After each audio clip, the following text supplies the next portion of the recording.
Automated Facebook marketing. Follow the steps below to set up an automated marketing system using the Facebook platform. Step number 1. Using your keywords, find high engagement content using BuzzSumo or some other tools. Watch video 9 again and follow the instructions all the way up to step 3. Skip the hashtag part. All steps are exactly the same. Step number 2. Use your keywords to find Facebook pages and groups in your niche. Once you've loaded your Facebook page with curated content, the next step is for you to find Facebook pages and groups that are interested in your niche. Step number 3.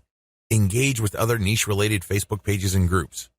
Go to those Facebook pages and groups and like stuff, comment, and share your reactions. You're not dropping any links at this point. You just want to be seen as an active member of the community. After about a couple of weeks actively engaging with people and getting them to like your comments, you should then start to drop links to your Facebook page posts. These posts feature third-party content that has been curated. Step number 4. Drop your site's links from time to time and keep the engagement posts going. It's important to make sure that you do not abandon the Facebook pages and groups that you are tracking.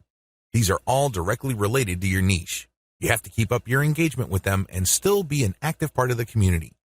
But from time to time, share links from your page.